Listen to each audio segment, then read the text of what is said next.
First time I went to Utica, I was like, you get booked on these gigs, and I was like, what is Utica? Well, Utica's a tough market. It really is. If they don't know who you are, they're not coming. As simple as that. And before we opened this place, Utica was a market that was just flooded with cover bands. And to me, Utica and the Electric Company go hand in hand. Like, they're really inseparable, because I've only ever gone to Utica really to play the Electric Company, basically.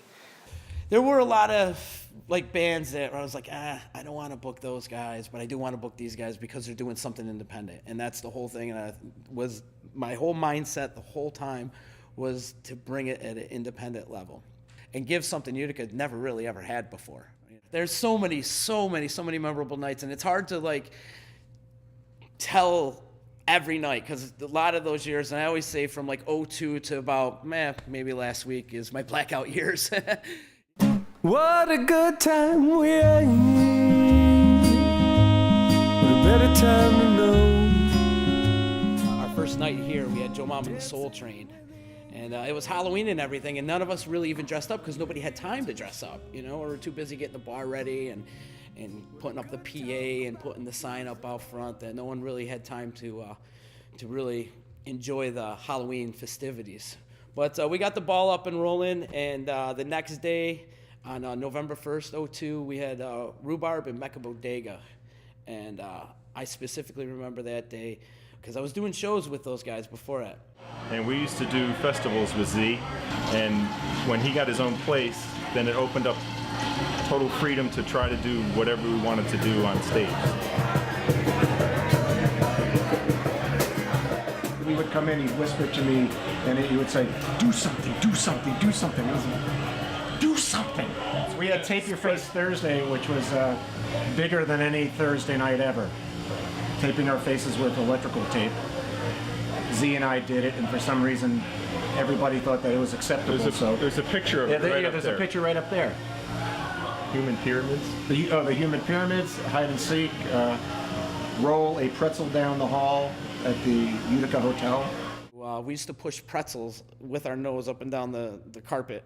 There were pretzels on the ground, and people were pushing them with their noses, and I think Z wanted to win so badly that he lost some of his nose and there's part of his lip. And I remember my nose was bleeding. It was dripping so much from pushing a little pretzel up the carpet. Because of this. Utica Club beer. Yes, dear Utica. As the years gone on and the shows grew, and got this phone call from Al Schnier from Mo one day. I don't want to go to the loop. I just want to leave this town. He was like, hey, Z, Al Schnier here. Hey, Al, how are you? Good. We want to play there. And I pretty much dropped the phone. And I'm like, wow, Al Schnier wants to play my club. The thing is, with the Trans-Americans, everybody was scattered, all the musicians in the band. So to get everybody here was an effort in and of itself. But at least we could come here and rehearse at my place, and then maybe start off with a show here, or finish a tour with a show here, which was fantastic.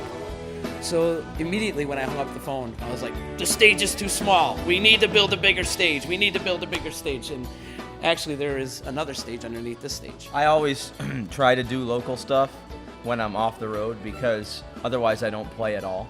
So for me, it's like the only way that I keep in shape. So I really enjoy doing it. Plus, people show up, you go out, you have a few drinks, you play some music. It's a lot of fun, So it's like, what better to do on a Wednesday night than go to your local club and play? Well, I had to bug up my butt that Al and Vinnie and these guys from Mo are going to come, that we have to make the stage bigger. So within the next week, we had the stage complete and done. And Al and Trans-Americans came down and rocked the house. Absolutely rocked the house. It's become a home to us. So it's a place where we can maybe start a project, take it around the country and come back here and, take another snapshot. It's one of those home away from home sort of places where you feel comfortable playing here. The people, who's going to show up, you're going to have support in the crowd. That right there was enable us to grow a little bit more, and we had bands such as John Brown's Body and Bernie Worrell and the Wool Warriors, who Bernie Worrell is in the Rock and Roll Hall of Fame 2 times with Parliament Funkadelic and the Talking Heads. I just always loved it there. Like Z always just did such a great job of like making you feel appreciated, you know, like making you feel like you were home, you know, and he was like genuinely psyched to see us when we would come in, you know. Well, I'm a musician myself, so our hospitality was bar none better than pretty much any other venue I've pretty much played in or been to, you know.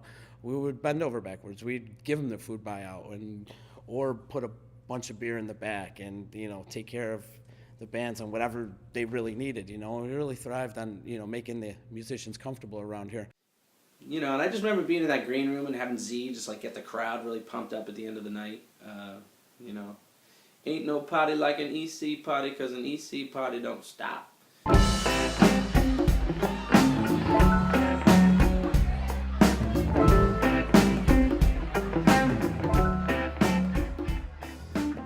It's like Ryan Montbleau. I got a call from Tom Baggett one day, and Tom and I had worked for years before the electric company, where Tom Baggett, he was Ryan's former booking agent. He's like, I got this kid, Ryan Montbleau, I want to bring him in. He's going to explode. He's going to be huge. I'm like, all right, Baggett, whatever, you know, bring him in. We brought him in here on an acoustic night. It was December. It was cold that night. And it was Ryan Montbleau, Jay Brady, Peter Prince, and Joe Sweet. And there was like maybe 5 other people here. And I think that there was like 7 people there, and we rocked out as best we could, and we had a blast. I just still remember it. I remember Jay Brady was doing sound, and he sat in on mandolin with both me and Peter. We were just absolutely blown away by this kid's voice. Blown away. And there's a lot of people that will come up to me. I was there the first night Ryan played. Like, no, you weren't. There's no way you were, because there was only 5 of us here that night, you know? And I specifically remember Baggett telling me, because I brought him back, and there was nobody here the second time I brought him back, and I brought him back the 3rd time, and there was nobody here for the 3rd time. And then I remember like coming back again, and then like those same 7 people were there, and then there was also more people there. And I specifically remember Baggett telling me, he was like, Ryan's wondering why I keep playing Utica. And that was sort of the story, like over the years, is like those same people would always come, and then more and more people would come. I'm like, all right. He goes, well, we gotta do something, you know, we gotta boost it. I was like, how about we have him open up for Tim Reynolds? And he's like, that's a great idea. So we opened up for Tim Reynolds, and that actually kind of put his foot in the door here in Utica. And the rest is history with that kid.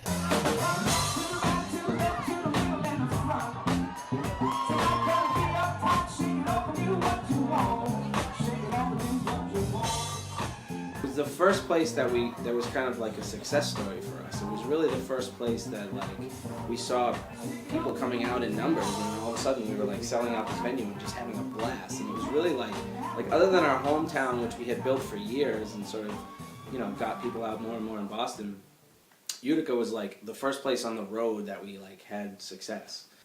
I don't know, for whatever reason, I think people could always tell that we were just genuinely psyched to be there, because they were genuinely psyched that we would come. And I just always just felt like it was equal, you know, like it was just the love that we were getting. We were really genuinely trying to give back.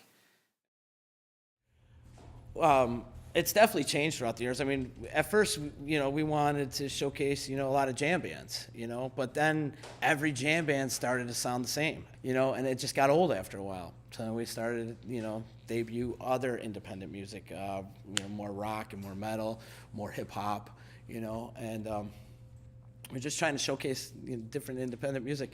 What were we talking about again? Where our ears at, there ain't no love, there ain't no love, there ain't no love. I tell you this fact, there ain't no love, there ain't no love, there ain't no love.